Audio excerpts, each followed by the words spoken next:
주연절후 다섯째 주일 2021년 2월 7일입니다.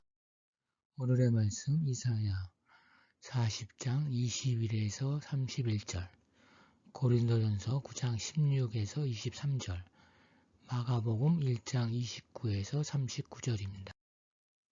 성경 이사야 40장 21에서 31절 쭉 읽으시기 바랍니다.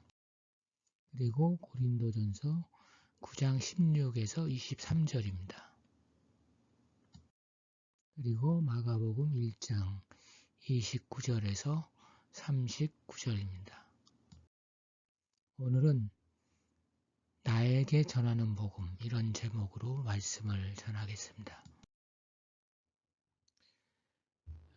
그리스도인으로서 가장 주눅드는 말은 전도하는 일입니다. 가장 존경할 만한 사람은 전도왕입니다. 다른 일에 대해서는 뭐라고 이견을 낼 수 있지만 전도하자는 말에는 벌서는 학생처럼 꼼짝없이 듣고 있어야 합니다. 예수의 일생의 짭도 복음 전도였습니다. 오늘 본문에서만 보더라도 예수님의 하루는 무척 바쁩니다. 해당에서 귀신 들린 사람을 고치시고 난 후에 베드로의 집에 가서 그의 장모의 열병을 고치고, 저녁에 밀려든 사람들의 온갖 병을 고치시고 귀신들을 내쫓았습니다. 새벽에는 기도하러 가셨다가 또 다른 마을로 가서 전도를 계속하셨습니다. 예수님에게서 다른 관심을 찾아볼 수가 없습니다. 예수님께서 이 세상에 오신 것은 전도의 일을 하기 위해서입니다. 예수님께서는 머리 놓일 곳도 없었다는 말은 그의 생활의 권고함을 알려줍니다.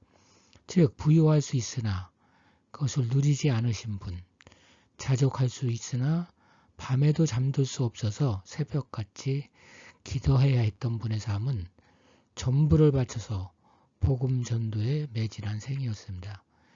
그의 복음 전도의 모습은 복음의 내용이시며 복음을 몸으로 써내려간 분의 신체 기록이라 할 수 있습니다.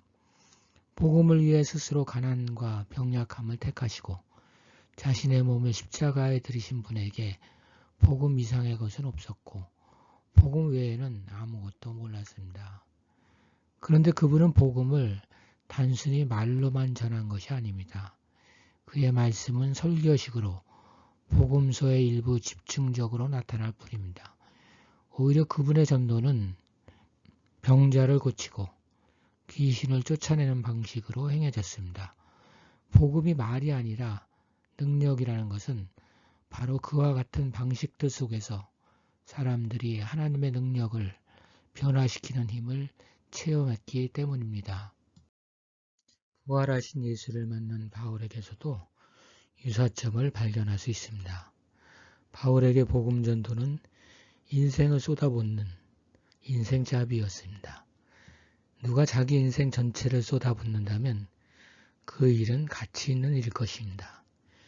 인생을 쏟아부을 수 있는 일을 하는 사람은 행복합니다. 우리도 그와 같은 일을 발견하면 행복할 것입니다. 한편 인생과 일생은 구분해야 합니다.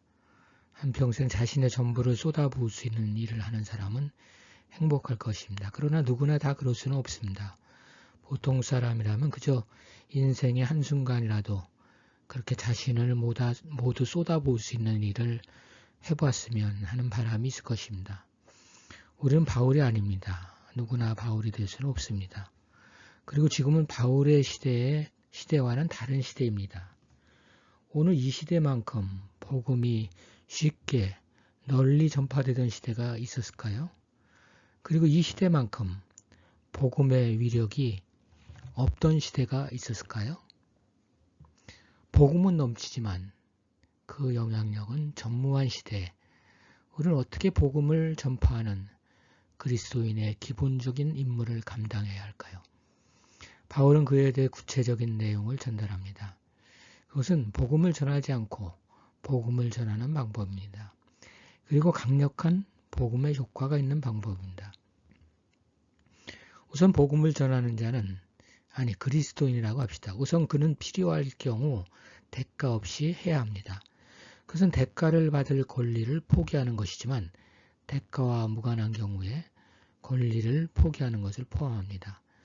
자본주의 사회에서 대가 없이 무슨 일을 한다는 것은 착한 사람이거나 전문적인 일이 아닌 경우로 성의 없이 형식적으로 처리해도 되는 일에 대해서인 것으로 생각할 수 있습니다. 그러나 누구라도 대가를 받지 않고는 또는 그와 유사한 경우에 대가를 받지 않고 한다면 일 외에 더불어 사람의 마음에 변화를 일으킬 수 있을 것입니다. 또한 바울은 다른 누가 하고 싶어 하지만 내가 할 권리가 있는 일을 그에게 양보하라고 합니다. 역시 감동을 줄 수 있는 처신입니다. 다음으로 바울은 그리스도인의 삶의 방식, 즉 라이프 스타일에 대해 말합니다. 그는 우리에게 종으로 살라고 합니다. 종은 사실 모든 사람에게 종입니다. 주인에게뿐만 아니라 주인의 가족들과 그 이웃들에게까지 그는 종입니다. 그리스도인이라고 해도 가정과 사회에서 갈등이 없을 수 없습니다. 그와 같은 갈등들은 신앙생활의 기쁨을 앗아갑니다. 그런데 우리가 종이라고 생각해 봅시다. 종이 어디에서 갈등의 원인이 되고 골칫거리가 되는 경우를 보셨습니까? 우리가 가정에서 남편과 아내에게, 자녀에게까지 종으로서 처신해 봅시다. 가정의 회복과 화목이 예상됩니다. 사회생활에서도 마찬가지입니다. 윗사람에게 종노릇하는 것은 당연합니다. 그것은 누구든 할 수 있고 또 그렇게 해야 됩니다. 그러나 바울은 아랫사람에게 종노릇하자는 것입니다. 한 사람이라도 구원하고자 하는 바울 전도의 비결은 이어집니다. 그는 나와 다른 사람들에 대해서 다르다 정죄하지 않고 그 다른 점들을 따라했습니다. 유대인처럼 또 율법을 따라 때로는 율법을 지키지 않는 것처럼 했습니다.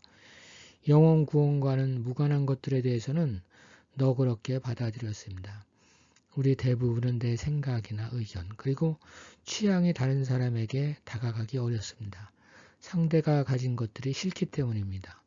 그러나 영혼 구원을 위해서는 겉으로 예의상 좋아하는 척 하는 것으로는 부족합니다. 그들의 것들을 그리고 그 사람을 좋아해야 합니다. 상대를 좋아하는 일은 어렵습니다. 그런데 당신이 싫어하는 바 그것이 당신에게는 없는가를 생각해 봅시다. 결국 당신이 미워하는 것은 상대가 아니라 당신입니다. 당신은 당신이 싫기 때문에 상대를 미워하는 겁니다. 이제 상대를 사랑함으로써 당신 자신을 사랑하고 용서하고 받아들이시기 바랍니다. 예수님께서 세리들과 창녀들과 어울렸다는 말은 말 그대로 예수님은 그들을 좋아하신 것으로 이해해야 합니다. 그 결과 그들은 예수님을 믿어 영접하였습니다. 바울이 이렇게 한 이유는 무엇일까요? 그는 복음의 복에 동참하기 위해서라고 말합니다. 그것은 다른 사람들과 함께 복음을 공유하는 자가 되고 싶어서라고 합니다. 그것은 복음이 지닌 약속과 축복에 참여하는 것을 의미합니다. 그것은 그리스도를 알아가는 축복입니다. 복음 전도의 가장 큰 축복은 성과가 아닙니다. 그래서 하나님으로부터 영혼을 구원한 데 대한 보상으로서의 상급이 아닙니다. 복음 전파의 축복은 복음 그 자체, 즉 예수 그리스도 자체, 그의 마음, 그의 사랑을 알아가게 된다는 것입니다. 단지 예수 그리스도를 알아가기 위해 자신의 모든 것을 걸고 매진한다는 것은 자신을 드리기에 위대합니다. 그리고 순수하기에 고귀합니다. 결국 바울이 우리에게 전하는 전도의 방식은 전도가 말이 아닌 몸으로 다른 사람이 아닌 내가 그런 사람이 되어야 한다는 것을 알려줍니다. 전도를 위한 첫 단계가 자신을 전도하는 것이라고 할 때 우리는 무엇보다 자신에게 하나님에 대해 잘 알려주어야 합니다. 하나님은 우리에게 당신에 대해 무엇을 알아달라고 하시나 또 무엇을 인정해달라고 하시나 헤겔에 따르면 사람들 사이의 갈등은 인정받고자 하는 욕망에서 비롯된다고 합니다.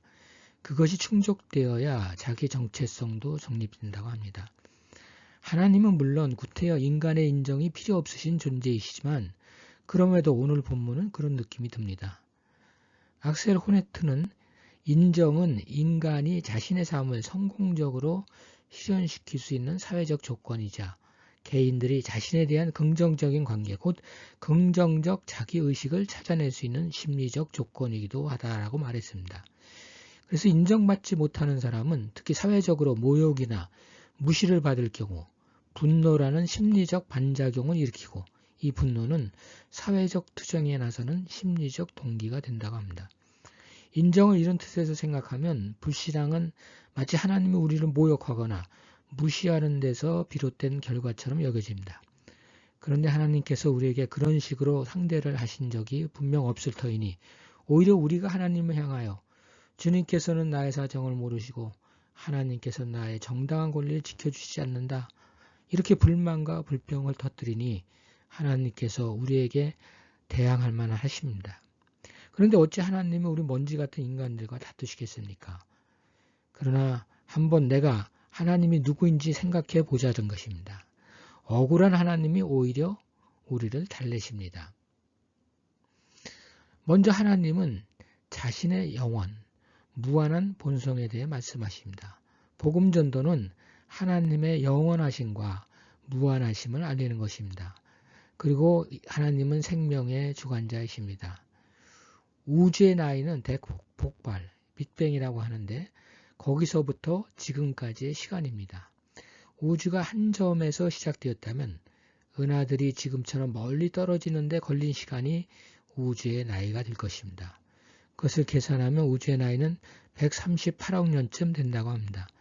이것이 영원은 아니지만 하나님께서 그런 오랜 우주를 지으셨으니 하나님은 영원한 분이시라고 볼 수 있습니다. 또한 하나님은 광대하시다고 합니다. 고대인들이 보기에 하나님께서 휘장처럼 펼치고 장막처럼 쳐놓은 하늘은 그들이 볼 수 있는 가장 넓은 공간이었습니다. 하나님은 무한하신 분이십니다. 오늘날 과학의 발전으로 우리는 우리가 보는 하늘은 실제 하늘의 지극히 작은 부분임을 압니다. 우리가 보통 하늘이라고 하는 공간은 사실은 우주입니다. 그런데 그 우주는 계속 팽창하고 있어서 얼마나 광대한지 알 수가 없습니다. 다만 현재로서는 그 크기가 약 465억 광년 거리입니다.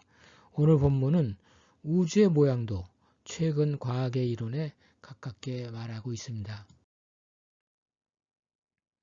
하나님이 무한하시고 영원하시다 하여 우리와 멀리 떨어지신 분이 아니라는 것을 알아야 합니다. 그분은 우리를 직접 상대하십니다. 즉 그분은 사람들을 당신의 뜻대로 다루십니다. 하나님은 통치자들을 허수아비로 만드시며 땅의 지배자들을 쓸모없는 사람으로 만드십니다. 왜 그러시는가? 권력자들은 대체로 악할 수 있습니다. 권력의 속성이 그 영향력을 행사하려는 것이기 때문입니다. 권력을 자기 권력보다 높은 이에게 행사할 수는 없습니다. 그러니 낮은 자들에게 행사할 것이 뻔한데 하나님이 사랑하시는 낮은 자들을 억압하니 하나님의 내치심은 당연합니다.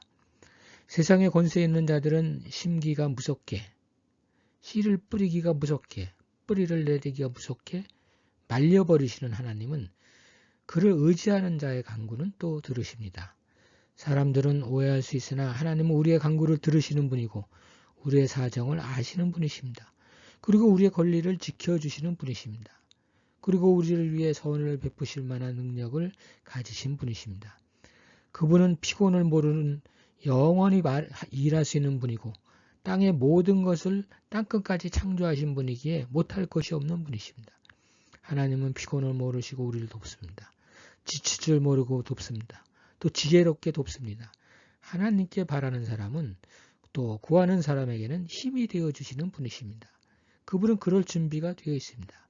그분께 가까이 나아가 그분의 능력을 맛볼 수 있는 기회가 그를 의지하는 자에게 주어질 것입니다. 그분에게 나아가 복을 누립시다.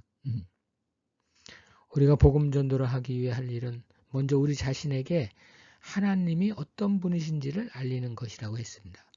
그리고 사람들을 상대로 할 때 그것은 그들의 영만을 상대하는 것이 아니고 그들의 육체와 정신 그리고 영 전체 즉 전인을 상대하는 것입니다. 예수께서 그리하셨고 바울도 그렇게 했습니다. 그 사실은 외적으로 하나님께서는 우리의 구원을 영적으로만이 아니라 전인적으로 구원받기를 원하십니다. 하나님은 우리가 그분을 어떻게 보든 당신의 자녀를 그러한 모습으로 보고 양육하시고자 합니다. 이런 관점에서 볼 때 오늘날 여전히 중요한 복음 전도는 무력한 말이 아닌 우리의 몸으로 해야 한다는 것입니다. 그리고 그것은 바로 나의 사는 모습입니다. 그리스도인으로서의 삶이 바로 전도의 길이고 요령인 것입니다.